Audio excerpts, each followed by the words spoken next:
Hello, I'm Jashikins, and welcome to another episode of Jash Reads. Today we are going to continue reading Eragon by Christopher Paolini. Yay! Let's get started. Let's continue. Let's go, whatever. And today's chapter is called Fate's Gift. Yeah, I don't know what voice I want to do there. Make it funny. In any case, it did not work, and we can all agree on that one single fact. Anyways, let's continue. The evening after their return from Carvajal, Eragon decided to test the stone as Murloc had. Alone in his room, he sat on his bed and laid 3 tools next to it. He started with a wooden mallet and lightly tapped the stone. It produced a subtle ringing. Satisfied, he picked up the next tool, a heavy leather hammer. A mournful peal reverberated when it struck. Lastly, he pounded a small chisel against it. The metal did not chip or scratch the stone, but it produced the clearest sound yet. As the final note died away, he thought he heard a faint squeak. Murloc said the stone was hollow. There could be something of value inside. I don't know how to open it, though. There must have been a good reason for someone to shape it. But whoever sent this stone into the spine hasn't taken the trouble to retrieve it or doesn't know where it is. I don't believe that a magician with enough power to transport the stone wouldn't be able to find it again. So, was I meant to have it? He could not answer the question. Resigned to an unsolvable mystery, he picked up the tools and returned the stone to its shelf. And a little time passes, and I'm going to sip a little water. Very little amount. Voice hasn't died yet. Hey!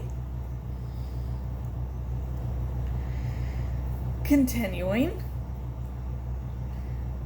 That night, he was abruptly roused from sleep. He listened carefully.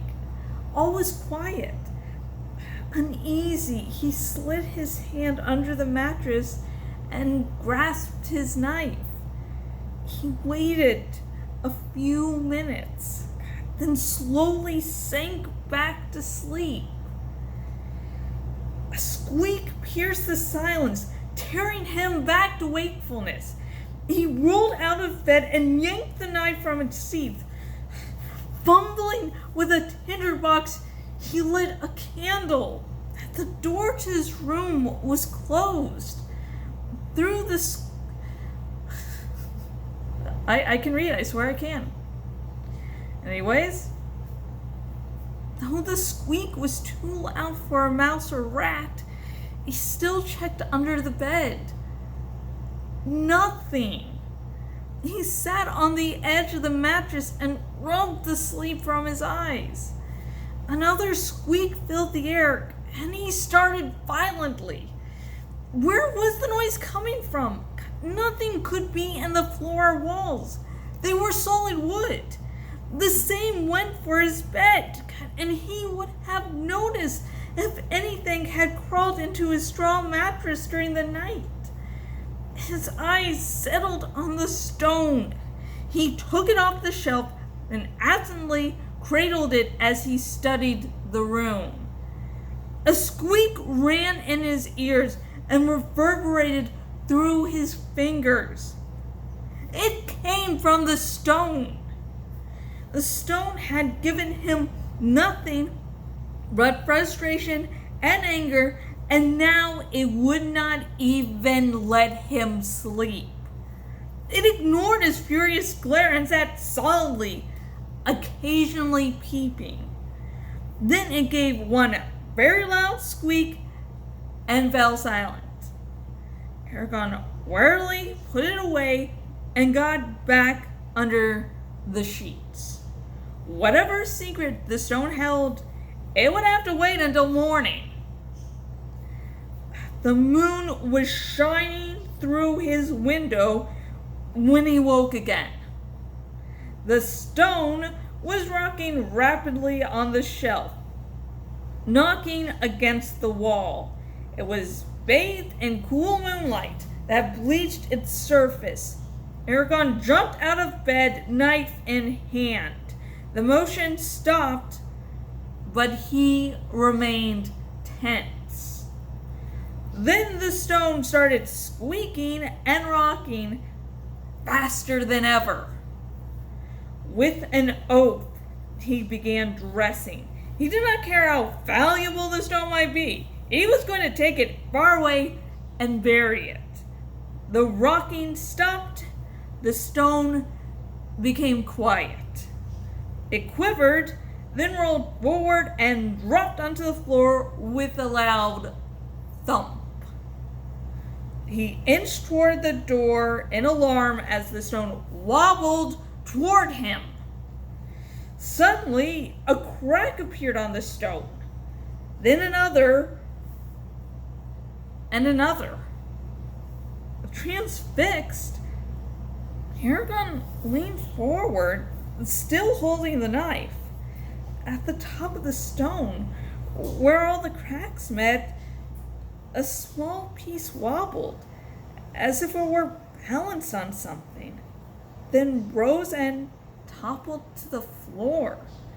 After another series of squeaks, a small, dark head poked out of the hole, followed by a weirdly angled body. Eragon gripped the knife tighter and held very still. Soon the creature was all the way out of the stone. It stayed in place for a moment, then skittered into the moonlight. Eragon recoiled in shock. Standing in front of him, licking off the membrane that encased it, was a dragon. And that's that for this chapter. I love short chapters. And FYI, for longer chapters now, I'm going to be breaking them apart. I'm still going to be keeping, the chapter 1, 2, 3, etc. But I might have longer chapters, and those will be like chapter 25, part 1, 2, 3, whatever.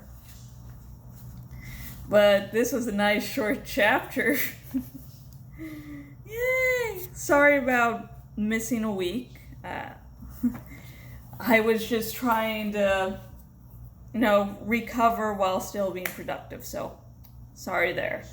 But yay, we got the chapter. And I do like that the reveal of the egg being a chapter.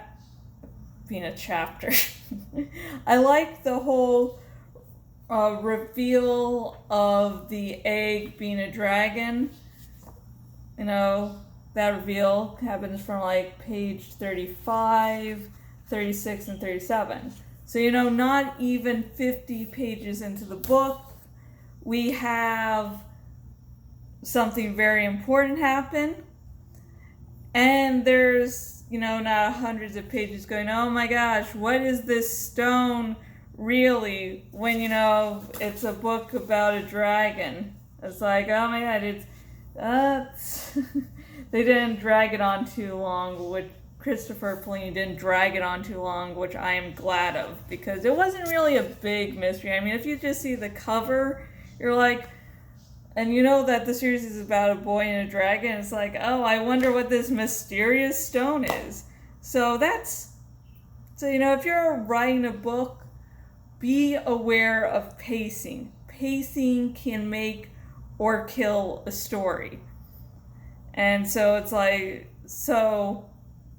with something like the reveal of the stone being an egg, that should be revealed pretty early on, especially if you're advertising, dragons in your book.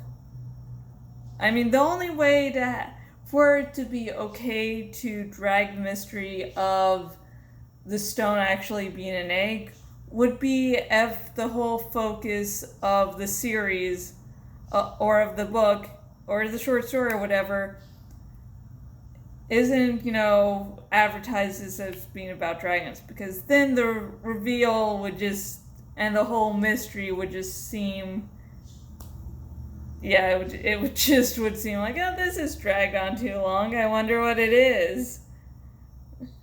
But yeah. So let's think of okay, I think the question for this chapter is pretty easy. What would be your first reaction, like your initial reaction of finding out you actually own a dragon? Like if you, sort of like Eragon, but you don't have to do a bunch of hiking for it. Like if you're like, hey, cool, this looks pretty neat. Oh yeah, let's buy this stone. I'm just attracted to it. And then you get home and like a few days later, it's like it's a dragon egg. And it's a dragon egg. What would be your initial reaction? Please comment down below with your answers, as well as anything else you think about the chapter. Remember, no major spoilers, because maybe these videos are how some people are viewing the series for the first time. So there's some pretty big spoilers. I mean, pretty big twists and turns in the series, so, try to not spoil it for everyone else. And if you're watching this on the YouTube, I don't know why I just did this. I'm a snake now.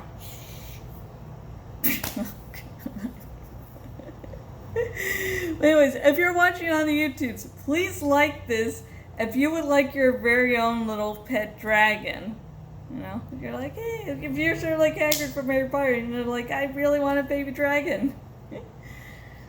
Or a full-size dragon, or whatever. You just want a pet dragon. Also, remember to subscribe, because I will be reading the entire Inheritance cycle by Christopher Paolini. So, subscribe so you don't miss out on things, because this series is pretty good. My biased opinion. And if you're watching this on my Bloggy blog and watching on the desktop version of my Bloggy blog, please choose the follow by email option so you never again miss out on anything I do. I just don't do these Josh Reads episodes. I do fan fiction, reviews, mini reviews, analysis of like TV shows and books. It's awesome. So, yay! And the next episode of my Eragon dramatic reading will be next week. And later tonight, guess what's going to happen? I'm going to be doing my 50 subscribers special video. And so, yay, that upcoming video is for you, and of course this video is for you. And until next video, goodbye.